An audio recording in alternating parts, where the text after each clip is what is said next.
Today on Magic for Life, we have Parker Woodward. He owns a podcast production and coaching agency. His clients have used their podcasts to generate over 900,000 and scale their reach. I can't wait to share Parker and his story with you on today's episode. Let's cue the intro and jump right in. I've spent the last 20 years studying, teaching, and coaching people to find their greatness and take their lives to the next level. Along the way, it's become evident that emotions are at the root of everybody's successes and failures. Worry and fear are the enemies, and it's time to forge the armor and earn the tools to overcome the two things that could single-handedly destroy your future. Hi, my name is Michael Johnson, and I'm a life coach, a peak performance trainer, and I'm the emotions guy. It's time to take back control of how you feel, control of how you act, and control of how you experience life. It's time to become a lifer, a new breed of overachiever focused on living every minute to its fullest. We are responsible for how we feel, and no one and no thing can make us feel anything. Emotional mastery is our journey, and emotional education and intelligence is the key. We are lifers, and this is Magic for Life. What's up, lifers? Michael Johnson here with the Magic for Life podcast, and I'm excited you join me today because we have Parker Woodward. Thank you so much for joining us. Yeah, so you are a busy man. You got a lot of things going in your life, and so I am super thankful and super appreciative that you would join me today to talk to the entrepreneurs out there of the world about your thing, and I'll give you a chance to talk about that, but of course, I want to introduce them to you and what you've been up to, your backstory and how you got here. You have a book, you have, you have a great business. You're doing all sorts of cool things, and all while going to school. Holy cow! Yeah, I'm a junior in college right now. Yeah, I'm a best-selling author for podcasting right now, and $1 Million Story with 10 other entrepreneurs that joined in with the book for me, which is super awesome and fantastic. Got a podcast myself, podcasting agency and coaching business I've started, which has been just a blast kind of getting all set up. And another business I'll be launching possibly the end of the Q4 this year, maybe, depending on how everything turns out and everything like that. Yeah. Because it's all about, because I realize a lot. So I'm entrepreneurial driven. I'm a nerd for it and everything, 100%. And I love neurology and all that kind of stuff. And I love studying about it. I also, though, struggle a lot with depression, anxiety, and, even honestly, suicide ideation. It's a very, not so much great stuff. And with all that, though, I've understood that a lot of other entrepreneurs struggle with the exact same thing. And so that's kind of one of those things that potentially I might be kind of getting started and everything by the end of this year, of just kind of helping people understand what it takes to not only to recover from the things you go through, but allowing yourself to drive towards what's coming. I mean, that's what you and I have our own podcasts and platforms for, right? Is to give people the tools to get from where it is they're wanting to go to where it is they deserve to be. That's what all this is for. And it's an amazing, amazing opportunity each and every one of us have. And I've always, loved the saying as far as each one teach one. If you go through something, ensure that other people are enabled to get through it even faster than you did so that you can all rise together. Right. Well, let's dig in. Let's go backwards. Give me some of your backstory. How'd you get this entrepreneurial spirit? What the heck? Like, why are you doing all of this? You're junior in college, and so many college people are just out partying or just trying to make it through their degree. But you're thinking about starting another business on top of what you have. So, how did it all begin? Give me the guts of it. The guts and the goodies? Okay. Well, I wasn't invited to enough parties, so that's why I decided to start a business. I was like, all right, if you guys aren't going to invite me, I guess I'll do something else. But no. So what happened is I was my dad is Dave Woodward, in case you didn't know. And he's the CEO of Clickfunnels. And I've always been surrounded by entrepreneurial stuff kind of growing up. Initially, I hated it. Initially, I was like, that scares me to death. Why would you do that? That is risk taking, and that's all this kind of stuff. Like, work for somebody else, and that's awesome. And it still is, by the way. There's nothing wrong with being an employee, especially when you are helping somebody else to accomplish the goals that you believe in. When you feel like you are limited in being an employee, though, that's when it is that you need to make sure that you are helping other people do what it is that they deserve to do. And so I realized, just like, okay, I want to make sure that instead of just kind of having that boss and having that paycheck type thing, I want to be in control. I want to understand of just like, okay, if crap hits the fan like it did in 2008, like it did in 2020, I want to be sure that I am actually able to take care of my own finances, if, I understand how to create value, I don't understand how to, create all these different types of services that enable me to have financial freedom. And so that was one of those big things that really drove me, excited me to start my own business. And so it basically started with me actually producing my dad's podcast in high school. He did Clickfunnels radio. I actually did all the show notes for and stuff like that. Didn't do the audio. Went on my mission. I'm a member of the Church of Christ of Latter-day Saints. Went on a mission to Taiwan. When I got back, a friend of my brother's was like, "Hey, I need my podcast produced. Do you know anybody that knows how?" And my older brother was like, "Yeah, my little brother does." I did not. And YouTube the entire thing. And the dude is, well, he knew. I was just like, yeah, I can get it up and stuff like that and do this and this and this. And he's like, "Okay, great. How about this?" I'm like, "Let me YouTube it and I'll get right back to you." And he loved the tenacity of it. And so it's one of those things where I just picked up skill after skill into learning. A podcast launch sucks unless it is actually helping you to do something else besides getting an audio recording into someone's hands. You need to be attaching it to something that is bigger than just information. It has to be about implementation and transformation. So that's where my entire podcast launch this week has all been about. I'm relaunching my podcast. It's been an amazing, amazing journey. And I'm actually having a webinar today. This comes out next Monday, I think. So this will be a couple days too late. But it's something that's really awesome, is understanding that when you have one thing launching, it allows you to have a lot more momentum behind something else. So that's something that Steve Larson taught me a lot. He has Launch for Profit, which is an amazing podcast. And as well as his, Offer Lab and everything that I've gone through almost all of it. It's amazing and it's fantastic. The big thing that I realized, though, is he has what's known as launch pad offers. So that is basically when you put something out, it builds up excitement and pressure for something else coming out. So I was like, okay, I'm going to launch this podcast and it's going to actually help me to get people excited about what I'm talking about. On top of that, while I get people to subscribe and to share my podcast, I'm going to be rewarding them through a special software that I have to actually get a ticket to a live webinar. And that's going to allow me to train them a lot more, ask them, answer one-on-one questions. And so it's been really, really fun. I'm actually getting ready to do it today and getting all the slides written out. And it's just been an amazing, amazing thing. So I can't remember what your question was. I think I talked way too much on that one. Sorry. No, it's great. That was awesome. The thing that I see often is similar to what you were describing. And it's that, I had a little bit of experience doing this. I didn't know how to do it. Somebody asked me if I'd do it for them because I was at least a few steps ahead of them. And totally. Yeah. So then I jumped in and went. And so many times as we're finding people's superpowers and we're trying to help people in the entrepreneurial space be able to jump in and get going, they think they don't know anything, or they think they don't know how to do something. And oh my gosh, no kidding. It's crazy, right? It's the freak Abagnale principle. Yeah. Have you heard that story? That's Catch Me If You Can. The guy basically, the movie is about him doing it in high school. It actually happened at BYU, which always cracks me up. That it's a professor of sociology. He literally pretended to be an advanced professor of sociology, literally because he read one chapter more than everybody else. And I think it all goes into that. And that's the same thing with our podcasting agency. The first step I realized is I can help people launch their podcasts. That's the first step I had to do. So if you're listening to this and you're like, how do I increase the value of my services? You have to start solving problems that create higher level ones. So if you have a podcast, and this is what I realized, if you have a podcast, that's great.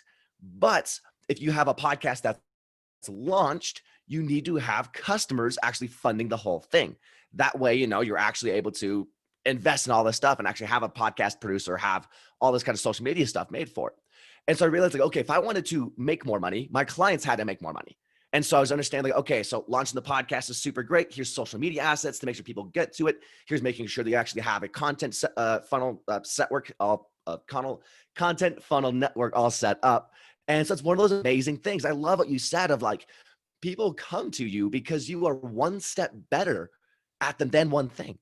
And so life is all about understanding what it is you're amazing at, going back to your superpowers thing. Anytime you struggle with one other thing, you are a lot better doing something else. I think that is an amazing, amazing thing where people, they struggle so much on their weaknesses without understanding how those create their strengths.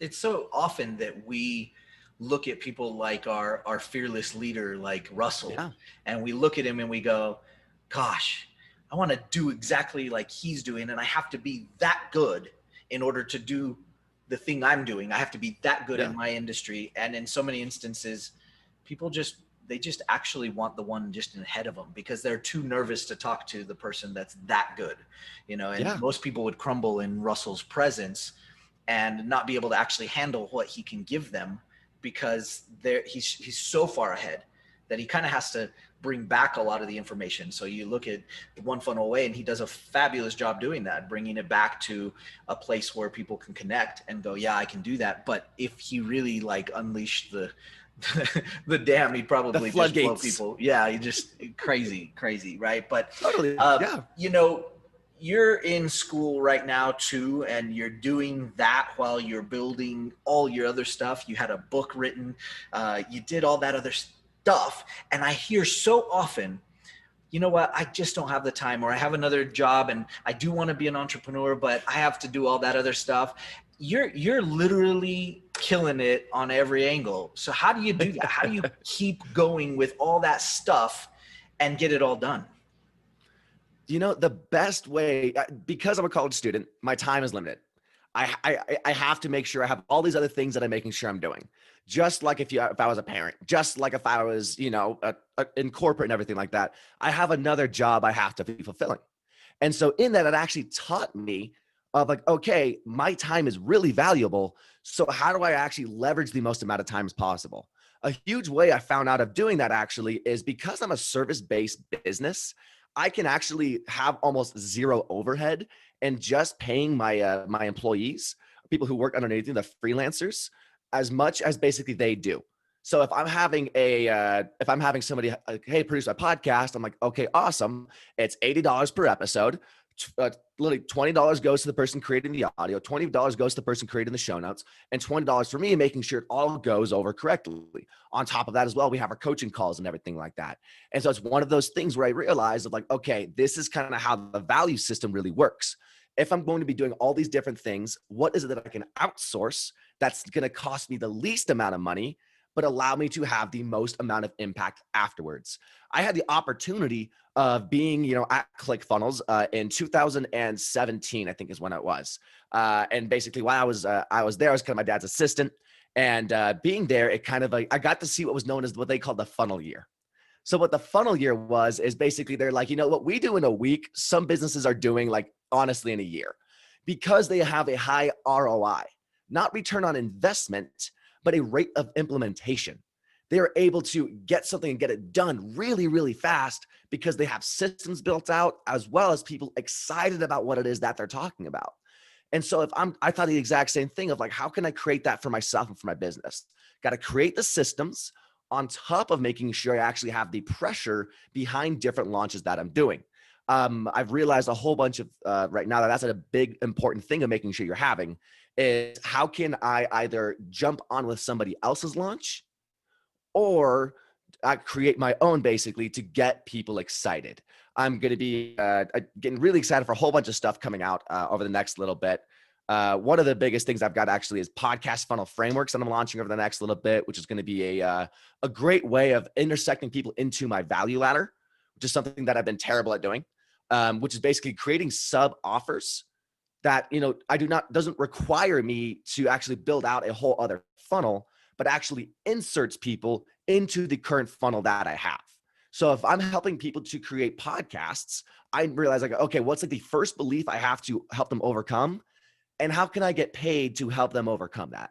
And so that's going to be through this training sequence of everything of how to create unlimited content that's high quality, that systematically breaks down the false beliefs of everybody else around you. So if you're struggling right now on time, you need to find ways of leveraging that with either more systems or more income. That income comes from your launches. It comes from actual more products. It comes from, you know, having affiliate type things. All of these things are so, so useful in today's time.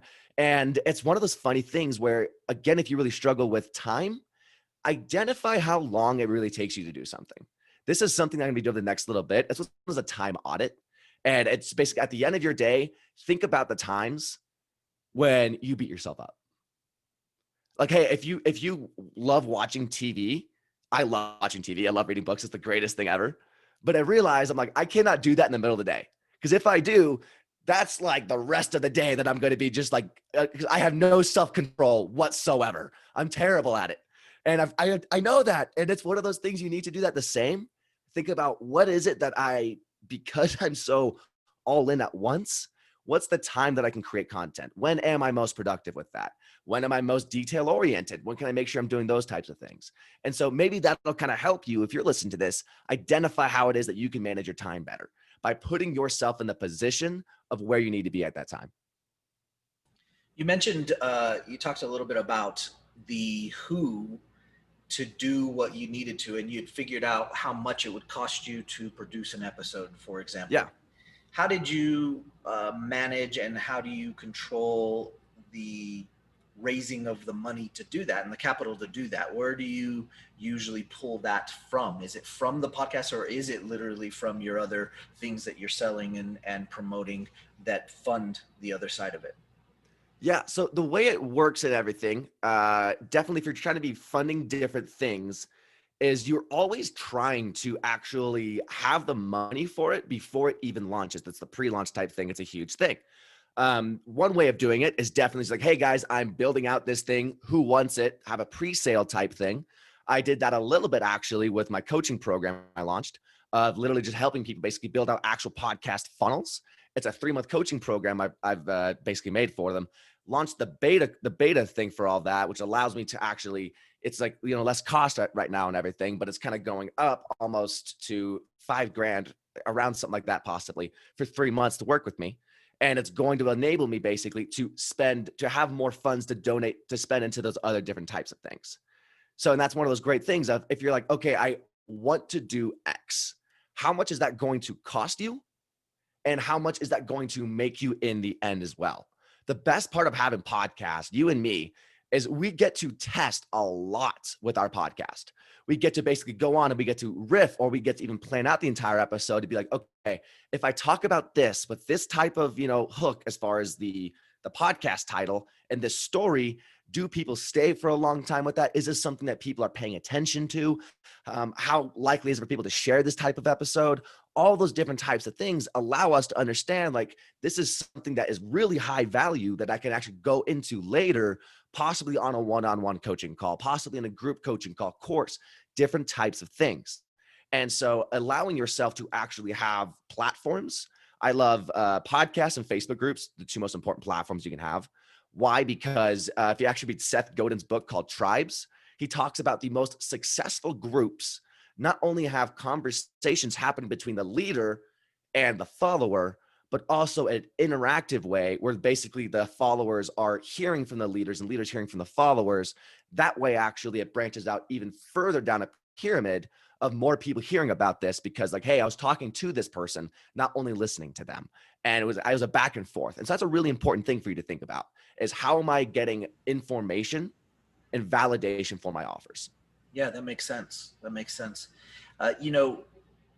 You clearly have an ability to focus, and you've learned some of the ups and the downs. And over the last 5 years, you've traveled the world. You've learned to speak a different language.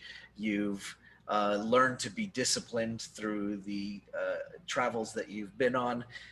You are running multiple businesses. What is it that you focus on to be able to keep moving forward like that? I mean, like, is it an end goal? Is it just every day? Is it like what is it that you're focusing on to do that?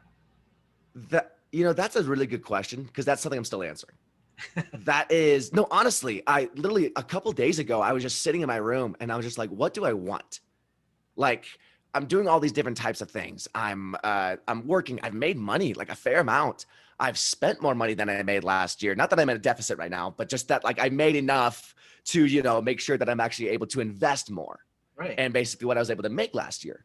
And it's a great, great thing. But it gets to that point when you hit those new levels of, I met my goal. Where am I going now? And that's an important question to ask yourself. A huge thing for me that I'm pushing towards is honestly my mental health. Now that, if I really think about it, I can't sit still for too long. Not only because I have ADHD and everything like that, but also because it's one of those things where it's not that good for me. So I make sure as well, they're like, okay, how can I have the most fun? A good way of doing that is me overcoming problems. I love overcoming problems. And in business, you have the best opportunity of doing so. And so I position myself like, okay, where can I like solve the most amount of problems? It's internet marketing, because there's the most type of thing. It's the newest type of business and everything like that. Where, it's coaching, it's other people's platforms type stuff. A whole bunch of things are kind of going on. And so that's an important thing for, if you're listening, to realize and to think about, is when are you most happiest? And how can you enjoy different types of things? I enjoy my time with my family a lot more when I come to them just proud of what is that I've accomplished. And I enjoy a lot as well with my friends with, romantic interests and everything like that. I can be a lot more focused with them when I'm not only, relaxed and everything, but also replenished. And that's a huge thing that is that people are finally starting to realize, is there's two different forms of basically your mental health, especially when it comes to a high functioning entrepreneur.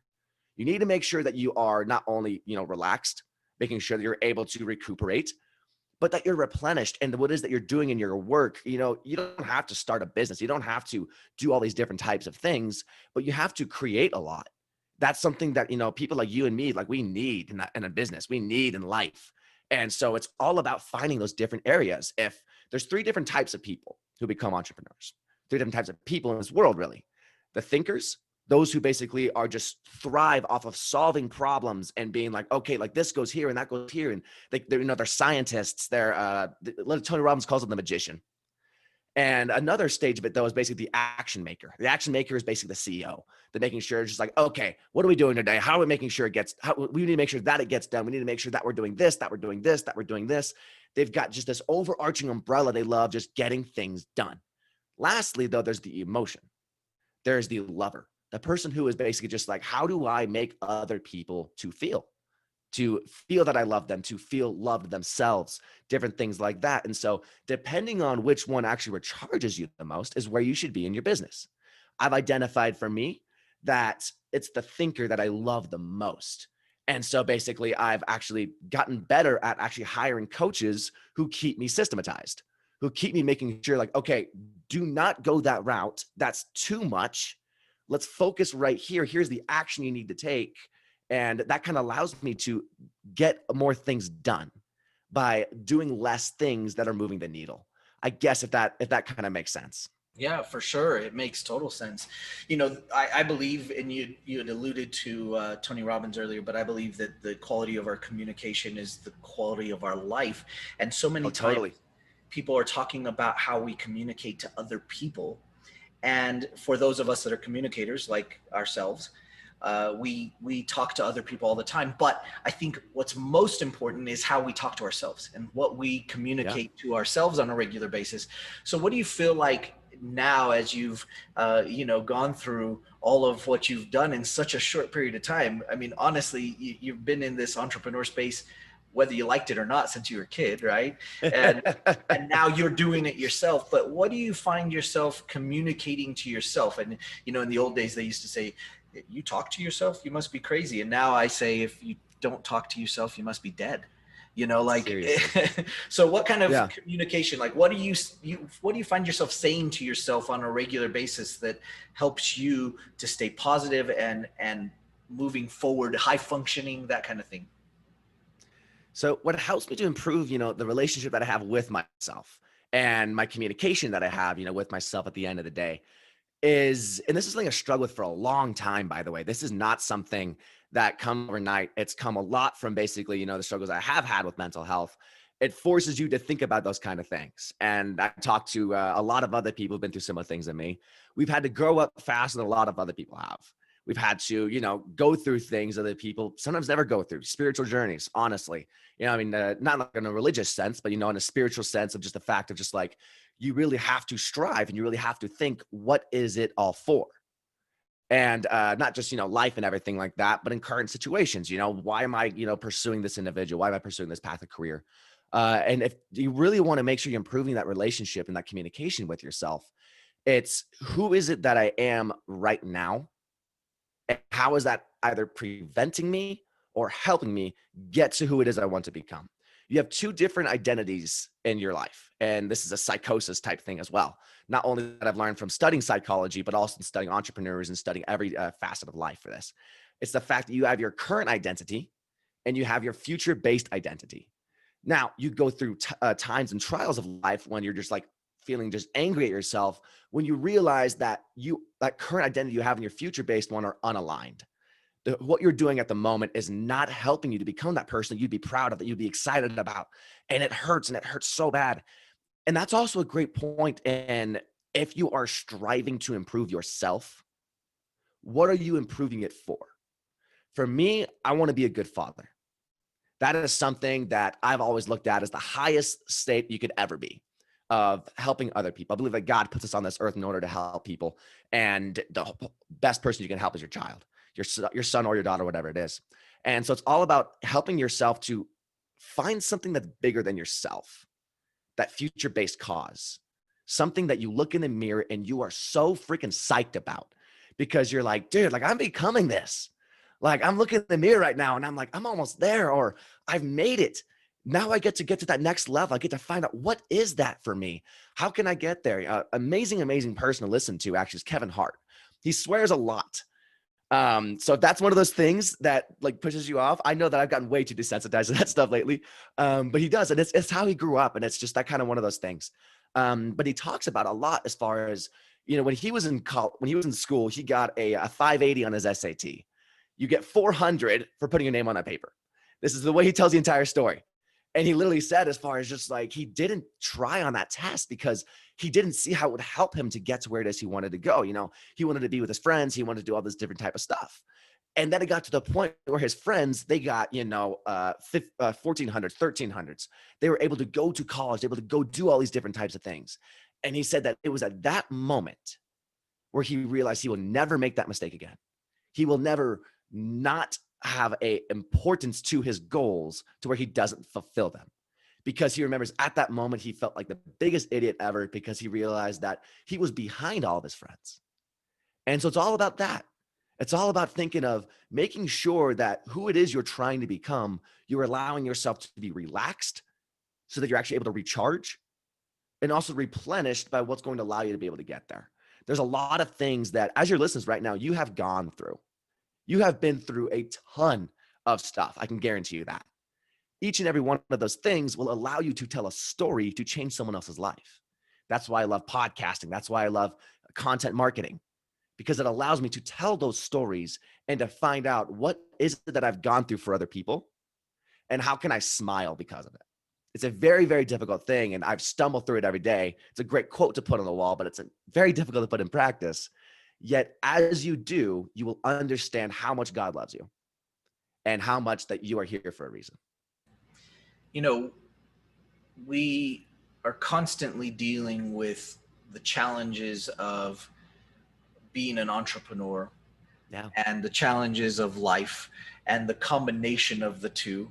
There's ups and downs like you talked about. And it seems that worry and fear tend to creep their way in on a regular basis. Obviously, fear is, built into us as humans from the get-go. But how have you learned on your journey thus far to manage and control worry and fear?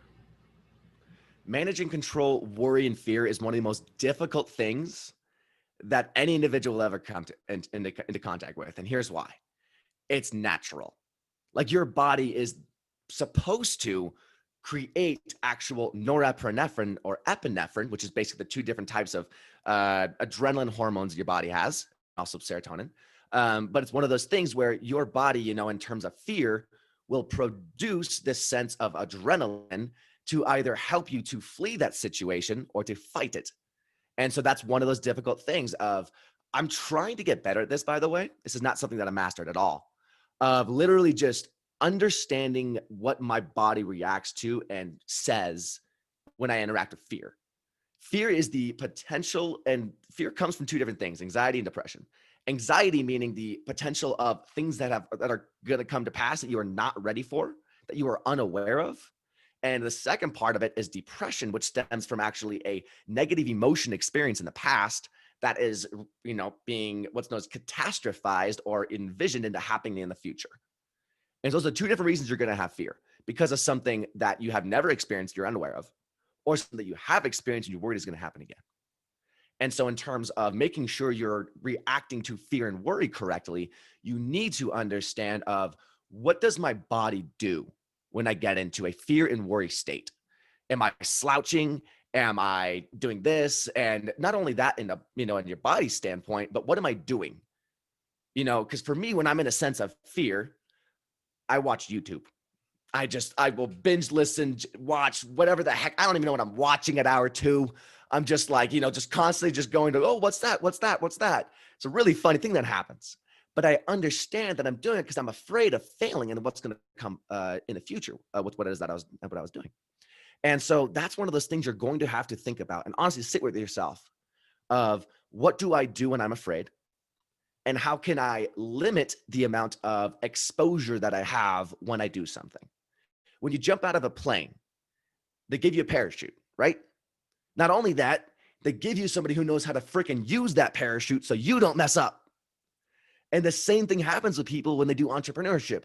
They jump out of the plane. Maybe they don't even bring a parachute. Maybe they don't even bring somebody with them to jump with them in the parachute. So they put themselves in this position where a lot of people have been there before and they've proven excellent and they've been able to get through it. But that's not everybody. And so don't put yourself in that point of, pointless pain if you don't have to. If there's somebody who has a parachute and who will help you pull that parachute when it is you need to do it. And that's by taking incremental decisions that allow you to have an incremental exposure to fear. How has growing up in that setting, you hear about the children of quarterbacks growing up to be quarterbacks. In fact, it's you can see it all the time. Peyton Manning was the son of a great quarterback before him, and so was Eli Manning. And there were other sports that they breed more of that thing. Do you feel like there's been extra pressure on you having grown up in Clickfunnels and grown up with the people that you have and around the 2 Comma Club, or those members? Do you feel like there's extra pressure on you, or do you feel like there's more difficulty because you're in that space, or do you feel like it's easier because of that? Yeah, so both, definitely both. I have a lot more expectation of myself because of that. Actual pressure though, my dad has tried to persuade me off of being an entrepreneur several times. My mom has as well. And just not because out of, hey, don't do this, it's not worth it, or whatever the heck it is, but no, of the fact of just like, hey, you don't have to do this.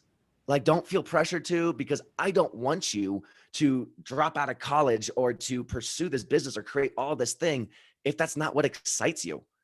But at the same time, I hear all these amazing, amazing stories of people who just overcome these things in entrepreneurship, and they get this excitement, and they get, all of this just thrill from doing what it is that they love. And by the way, as well, nothing better than going to a Clickfunnels event, or nothing better than going to entrepreneurship event when everybody is just geeking out about funnels and everything. I've got a buddy of mine, the true story, where we went on a double date together. Him and I both are not married yet.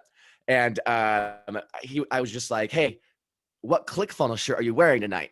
Like, we got to make sure we don't match. And because I have literally 8 or so shirts to the right of me right now. And it was really funny. He was just like, I swear, if you wear the one that I'm wearing, I'm going to kill it, because I'm already on my way. And I'm like, all right, I'm going to see if I can guess it. And I didn't guess it right. I was really bummed, mad at myself. That's awesome.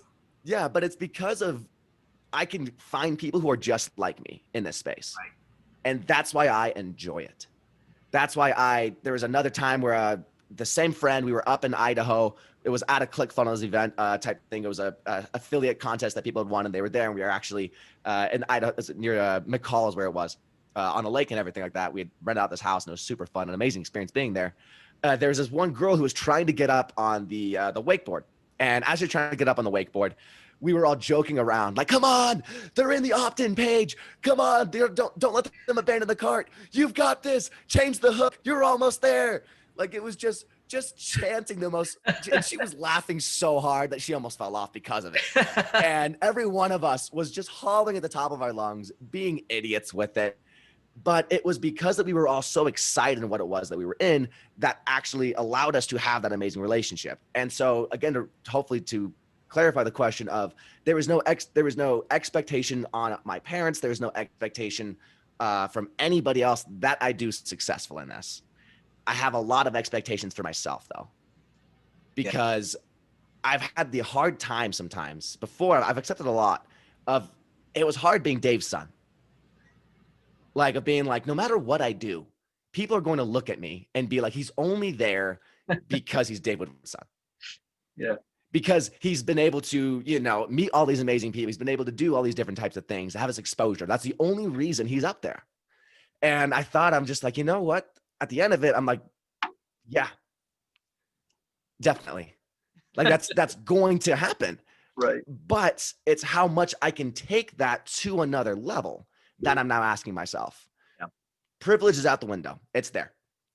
But how many lives can I change even more because of it? Right. Right. Well, and it's huge. I had a run at being on the professional ballroom circuit. And my kids also do ballroom and dance, and they're very involved with the arts. And my daughter's told me a number of times, I don't know if I want to be a pro dancer. And I'm like, yeah, I don't care if you want to be a pro dancer. And other kids look in and they go, well, she probably have an extra advantage because her dad's, professional. And it's like, well, yeah, she does have an extra advantage. There is no doubt about it. But if she doesn't want to do it, cool. And if she does want to do it, well, you're dang right, I'm going to give her an advantage. So I would dang well hope that dad helped out a little bit and introduced you to some people, because the irony in it all as entrepreneurs is that that's what we're looking for. We're all looking for a connection. That's why they call it networking. We all go out, we find our networks, we find the people we jive with, we find the people we can connect to. And the whole purpose, like you said, is to help other people. We are all helpers. We're all these people that want to raise up the level of the world. And we've put a huge burden on our shoulders to make everybody else's lives better. Yeah. And so, dang, I hope you do. I hope you take advantage. I hope you don't ever look back, and I hope you don't ever see it differently. But yeah, I mean, it is a natural advantage, and thank goodness that's the case, and you still have to do the work, and you still have to make it amazing, and 100%. Yeah. It's been hilarious as well it's been hilarious as well, though, where I honestly have not had that many conversations with Russell. Very, very few, if any, actually, really. There's been very few times because like, what am I going to do? Right. Like, it's like one of those things where it's like, there's a difference between knowing of and knowing somebody. Yeah. But almost every day I'm listening to his podcast. Yeah. Almost every day I'm consuming his books more than a lot of other people. And that's why I'm able to just use his frameworks very, very easily, because I'm constantly consuming it. And so if you're listening to this right now and you're like, how do I get the edge on other people? How do I make sure that I'm, if I'm not having the connection with Dean Graziosi, if I'm not best buds with Tony Robbins, if I'm not, Pat Flynn, John Lee Dumas, whoever it is, how can I at least make sure that I'm surrounding myself with people who are inspiring me? And that's through actually listening to those people. That's through actually hiring the coach who will allow you to develop a relationship with somebody else. I hired a coach recently, and because of that, I'm actually on a private, WeChat thing, whatever the heck it is, where I'm literally able to talk to people who have top 10, top 5 podcasts in the entire world. And it's like one of those things where it's because I paid a decent amount of money to get the coach and everything, but because the relationship was able to build with them as well, we were able to do that. Right. And so that's a very important thing to think about. How is it that you can exponentially increase your success? Oftentimes it's through people, not only with those who are above you, people who are those with you. Right. Make sure, and this is something that a lot of entrepreneurs are talking about, it's difficult to be an entrepreneur when those around you aren't. The same thing goes with a ballroom dancer. You can't go up to everybody and be just like, man, I was ballroom dancing the other day. I was doing the 3-step and stuff like that, but it was a quarter step off and my 8 count wasn't that high and everything. Everybody else is like, what? Okay. And you have to learn though, right? You're like, okay, I can geek out about ballroom dancing with. This person I can geek out about funnels with, entrepreneurship, running, life, whatever the heck it is. And I think that's a huge thing, that if you're listening to this and you're like, how do I make sure that I'm constantly recharging myself and getting ready for future things? It's putting yourself in situations like that. How am I making sure that I have a good relationship with people about the things that I love? Right. Yeah, makes sense. All right, we're going to jump into our lightning round about emotions, and I call these our go-to emotions. So I'll give you a category, and then we'll talk about the emotion, your go-to emotion when things are going well, and your limiting emotion when things are going poorly. All right, let's do this. I'm pumped. I'm jumping up and down. All right, let's do this. You got this. All right, first category is in business. When things are going well, what's your go-to emotion? In business, things are going well. Man, I'm halfway between excitement and curiosity. Excitement of like, I'm so glad I've done this. Curiosity, what do I do next? Awesome. And your limiting emotion when things are going poorly in business? Definitely that they're always going to be like that. Okay. Yeah. Makes sense. That's such a bad emotion. I'm connecting with a lot, like before and everything like that, of just like, you go through something and it gets in that space of just like, it's going to happen again.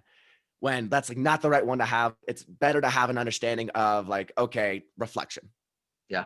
What happened? How do I improve? Nice. Partnerships. I'm sure you've had a few partnerships along the way. When things are going well, what's your go-to emotion? Things are going well, partnership. That's just pure excitement. That's just fun. Okay. And when things are going poorly, what's the limiting emotion? Limiting emotion. Oh man, limiting emotion from when a partnership is not going very well. A lot of frustration. Definitely, because of either like, how did I mess this up, or how did I get myself in this position where I'm no longer able to control the outcome? Okay. Next category, coaching.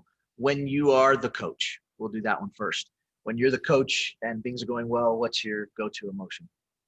Go-to emotion. I'm not going to lie, overjoyed. Nice. I'm so full of energy when that happens and stuff like that. When your clients are having tons of success and you're like, frick yeah, man, let's go. And you're just like hyping them up. They're hyping you up. And it's just this fun. I love it so much when that happens. Nice. And your limiting emotion when things are going poorly when you're the coach?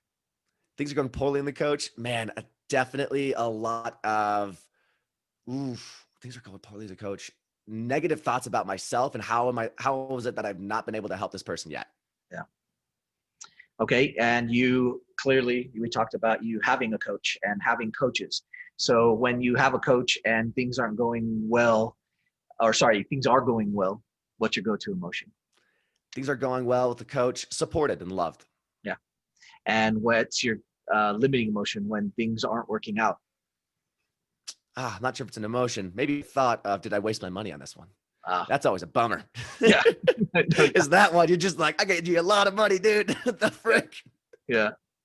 Okay. And relationships. I'm sure you've had plenty along the way. So when things are going well, what's your go-to emotion? Gratitude. And having an individual where you have a good relationship with them is always fantastic. Nice.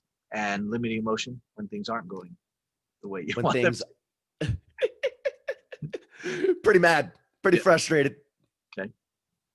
And that's it. You don't have kids, so we can't ask that one. So we'll wait. We'll come back. We'll do another one when you have some kids. All right. Down the road. Okay. Down the road, yeah. Couple years. Yeah. Couple years. Oh my gosh.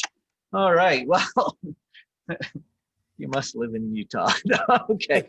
So anyway, well, I sure appreciate you being here, but I certainly can't let you go without you telling everybody what you're up to in regards to your current events. What are you promoting right now and trying to get out there so that everybody knows? Yeah, so huge thing we're promoting right now that we're really excited about actually is we are giving away a free full done podcast launch service right now. Nice. It's something that, so really excited about it. And it's one of those things, if you actually want to, it ends on the 31st, I think is what that comes out as. What's next Friday? I always forget the date of that one. It's gonna be the 29th. So the 29th actually is when this kind of ends. And what it is about actually I want to make sure that people are excited about my podcast. And so if you're willing to help me to get people excited about this show that I'm using to change people's lives, I want to help you do the same. So if you go to yourpodcastfunnel.com, I actually have what's known as my subscriber funnel up right there, and it actually rewards you for signing up for this thing. I'll give you a special presentation that I'm actually doing tomorrow, and I'll make sure you have the recording for it. I'll as well make sure I invite you to the show we'll have even later, actually on that Friday when the whole thing ends. We'll actually talk about the giveaway, talk about who won, and as well as how it is I was able to have the amount of success that I've had. I have had a 60 to 70% opt-in rate for my webinar actually right now, literally just because of the subscriber funnel. So I want to go into how I did all of that. On top of, if you're getting people excited about this thing, I want to make sure that I'm rewarding you by helping you do the exact same thing, by giving you that. And even if you do not win the actual giveaway by referring the most amount of people and doing the most amount of the points that you actually get for participating in the giveaway, I'll at least be making sure that I'm maybe even producing 10 podcast episodes for people who help send me basically 5 to 10 other people. I want to make sure that on top of all of that, if you need a special training with me, I'm giving away that for sure for everybody who refers 4 people to it. I want to make sure that I'm giving you all these different types of things. It's a huge thing that I'm really excited about, and I can't wait for you to check it out. Again, it's at yourpodcastfunnel.com. And if you hear this after the 29th, actually, you'll be sent to the exact same thing. I'll actually put it into an evergreen format where it's not just a launch format to actually receive other rewards that I'll be having up there. But all these ones end on the 29th, and I'm really, really excited about it. Awesome. Well, I'll tell you what, I've been podcasting for over 2 years. I mean, we're approaching 300, episode 300, and I signed up. So if you guys haven't signed up, you need to go sign up. You need to go register, because how cool would that be if you were to win and you can go win? Come on, guys, go sign up. I believe in you. Yeah, I believe in you. We can all sign up. We can all sign up together. Anyway, I appreciate you so much. Thank you for joining us on the podcast today. Thank you for sharing and being authentic with us in the lightning round. And we sure look forward to watching everything that you're doing and all of the stuff, just knocking it out of the park. So go to yourpodcastfunnel.com and check out what Parker's up to. And thank you so much for joining us. All right. Thank you guys so much. Hey, lifers, don't forget to get your free copy of the Every Minute book. You can find it at everyminutebook.com. And don't forget to follow us on Facebook and Instagram.